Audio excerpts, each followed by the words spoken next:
A Plaguelands Media production. Hey everyone, this is Hugh from Plaguelands Media, bringing you another role-playing game review. This time, I just want to go through my World of Darkness collection. Now, the World of Darkness was a role-playing game kind of universe that I really loved. Vampires, werewolves, mages, wraiths, the whole thing. It's a whole kind of supernatural RPG world. If you don't know it, I'm not going to get into much detail here, but you can go look it up. And when I moved from Australia to South Korea, I kind of got rid of my collection, sadly. But they released some more stuff and I started getting back into it. So I'm just going to go through kind of my collection. Yes, I've got my bad decision juice here. Now, this is from like old stuff to new, so kind of bear with me. So we're going to start with Vampire of the Dark Ages. Now, I had this back in the day, along with quite a few of the supplements that went with it. And as I said, kind of got rid of it, but I was going to take part in an online Vampire of the Dark Ages campaign over when we had like the COVID kind of thing. So it was going to be over Zoom. And it never kind of got off the ground, but I did end up rebuying the original Vampire of the Dark Ages rulebook. So you can see kind of all black and white, which is fine.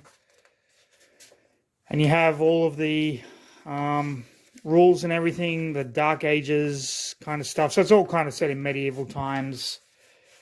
And then you got your clans, your Assamites, Bruja, Cappadocians, followers of Set, Gangrel, La Sombra, Malkavian, Nosferatu, Ravnos, Tremere, Zamichi, Ventru, and then, you know, kind of all your rules and stuff like that. This is a really good book. And I love the Vampire of the Dark Ages kind of setting. I always have, although to be honest with you, Werewolf the Apocalypse was my kind of World of Darkness game of choice. Werewolf the Wild West possibly being the best version of that, but there you have it. So that was Vampire of the Dark Ages.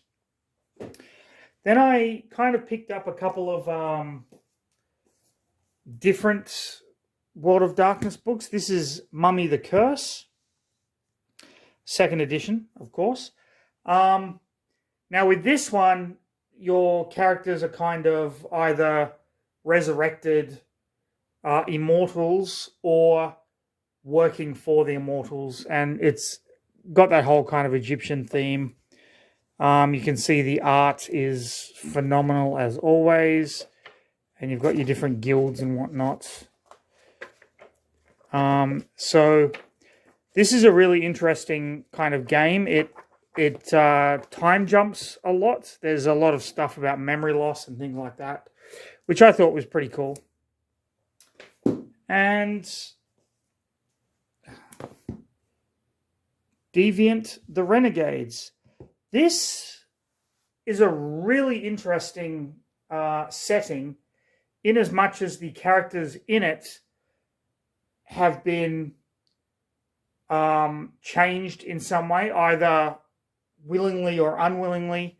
And this is really a book about kind of a game, I should say, about kind of revenge. So you can have like cyborgs and things like that. It's just your characters have been altered in some way, and you're just trying to kind of work out where you fit in. I really like this setting. I think this setting is fantastic and can make for some really dark, really disturbing body horror role-playing games. I do have the second edition of Changeling. Cannot find the book in my collection of shit, but the second edition of Changeling is basically you've been kidnapped by fairies and raised in the fairy world while a doppelganger has been raised in your place. And then when you manage to escape the fairy world and go back, you've got to kind of work shit out. It's absolutely phenomenal. And I swear I will do a whole video on just that book alone. It's that good. Now we move to the World of Darkness baby. This is Vampire the Masquerade. This is the 5th edition of Vampire the Masquerade. I love this game. I love the setting. I love everything about it. World of Darkness is phenomenal. I do have a major problem with the 5th edition stuff. It's the filler text. It's basically a lot of storytelling, very little rules. I mean, you can see, look at this. This is just when you open the book, you got to read through stories, more filler, more story. Where are the rules? Look, more story. And I get that they want to provide context for the game, but is all this really necessary? Death is not the end. Now, one thing I noticed in 5th edition, they got rid of some of the clans, and I understand why. Some of the clans could be construed by certain people, I guess, as being somewhat racist. But, I mean, for fuck's sake, if you're playing a World of Darkness game, if you're playing a Vampire the Masquerade game, it's a horror role-playing game, and you're going to get pissy about being racially offended by clans, dude, go play a different game, is all I'm saying. That's my opinion. Flame me if you want. So the clans, we have Bruja, Gangrel, Malkavian, the Mad Cunts, Nosferatu, Toreador,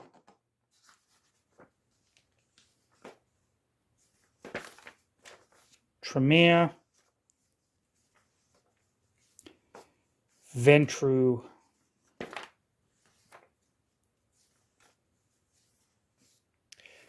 the Caitiff. They're like the half-blood or thin-blooded, I should say. Well, there's the thin-blooded. Okay. So that is pretty much all filler text, and then we get to the actual rules of the game itself. Now, don't get me wrong, absolutely love this. So much so that I went ahead and bought the dice set, which you have seen. Absolutely fantastic. I just love Vampire the Masquerade, and this, after we conclude our Call of Cthulhu campaign, I'm going to be running 2 campaigns for my friends, a vampire campaign and a Conan Adventures in an Age Undreamed Of campaign.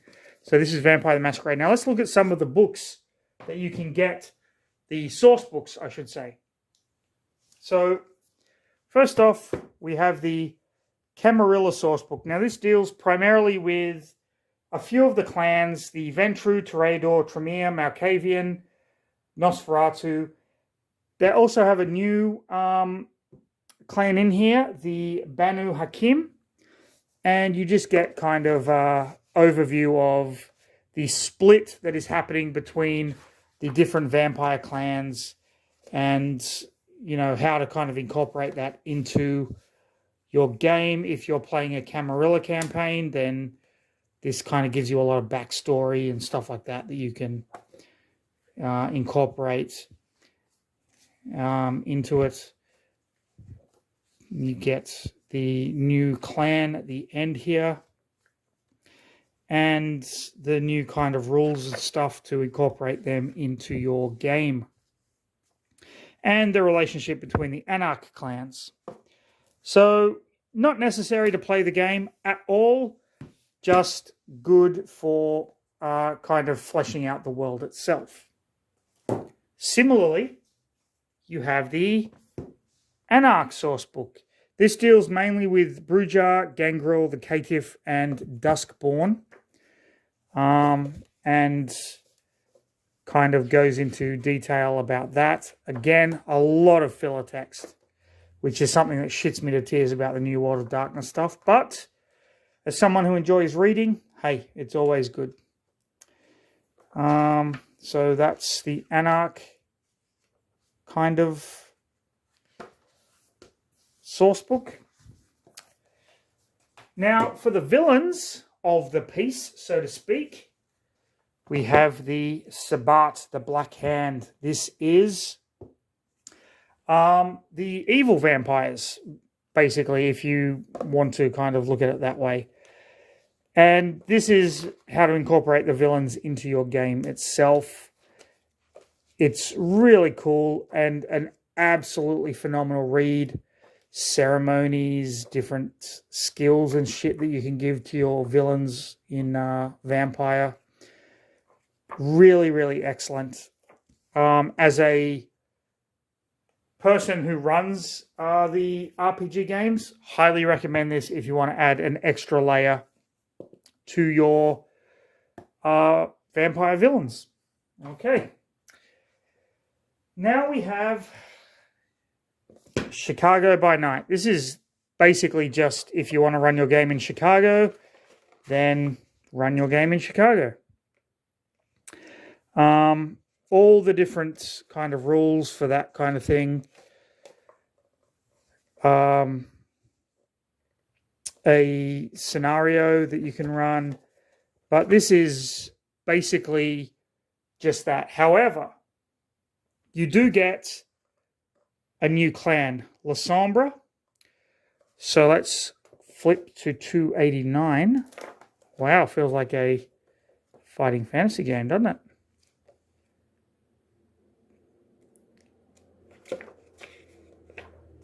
So you get a new clan of vampires that you can incorporate or you can actually be as a player with new rules and things like that.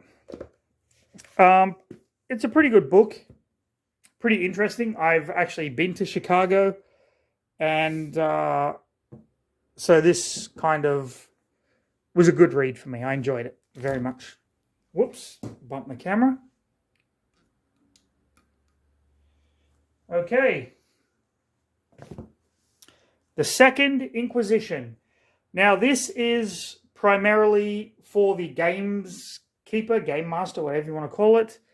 And this is the humans hunting the vampires. And this gives you different stats and things to use in your games as the human villains that are effectively hunting the different vampires and things like that, different government agencies and whatnot. Pretty cool. Enjoyed this one. Now, the next few books are books that I got from Drive-Thru RPG, print on demand. So we have the Chicago Folios. These are basically NPCs that you can use and whatnot. You know, different vampires, different people in and around Chicago that are connected in some way to the game. You can use them. You don't have to. It's not a bad source book, actually. Pretty good when you're running low of ideas.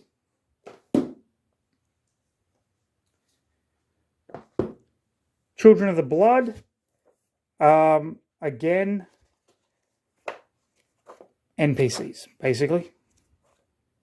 This is more NPCs than the Chicago Folios. The Chicago Folios is mainly scenarios and stuff, but there's a lot of NPC shit in there. Children of the Blood is NPCs. Nothing much to say about that. Forbidden Religions is just what it says. Different vampire religions that you can use to enhance your game. Cults, whatever. churches, all that kind of stuff. Not bad. Pretty fun read. Not very thick. So, yep.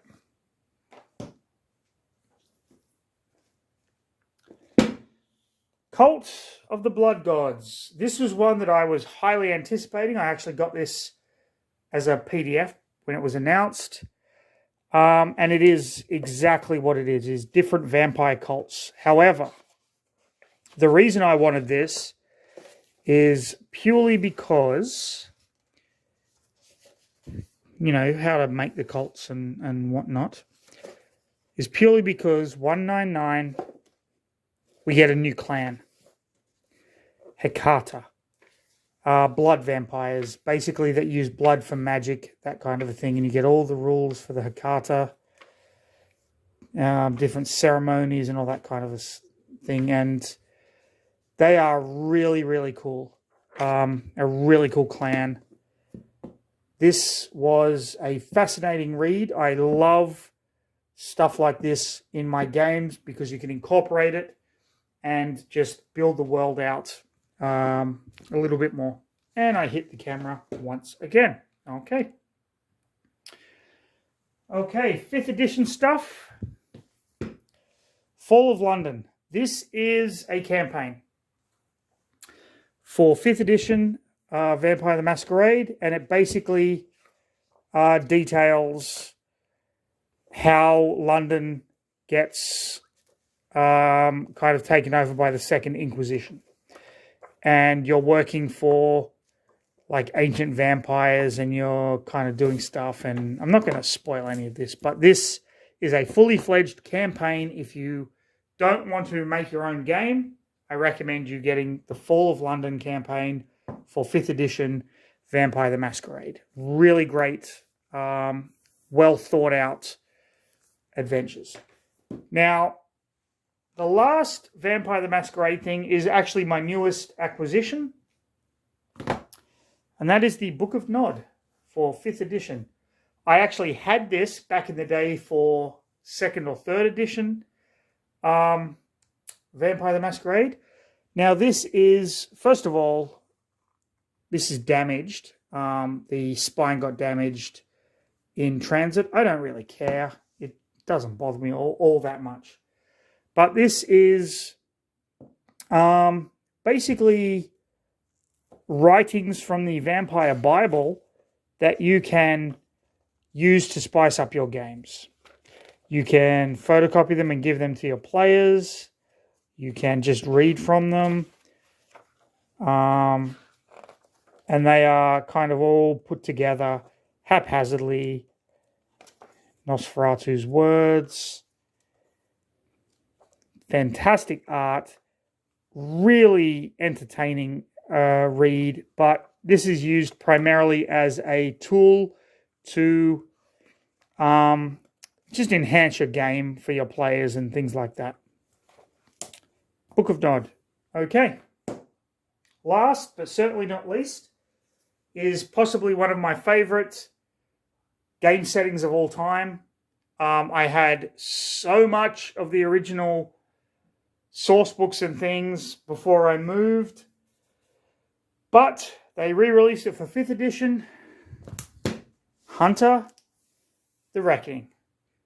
I cannot tell you how much I love this. This is basically a flip on the World of Darkness. This is people who are going up against the vampires, the werewolves, the wraiths, the mages, and all that kind of stuff. This is just a phenomenal book. Again, a lot of filler text, just kind of be warned. But you have all of your kind of archetypes and what drives you and your attributes and all that kind of stuff. And I absolutely adore this version of World of Darkness. It reminds me very much of Delta Green, but without the government, like the government aspect of it. Kind of Unknown Armies as well. But there you have it. That is my complete collection, so to speak, without the Changeling stuff, of my World of Darkness, the 5th edition World of Darkness stuff. I really hope they release Werewolf the Apocalypse, because Werewolf is by far my favorite World of Darkness setting. But until they do, this is what I am kind of sticking with. I hope you enjoyed this video. If you did, like, subscribe, leave a comment. Hit the notification bell, but most importantly, everyone stay safe. Have a fantastic rest of your day. I will see you in the next video.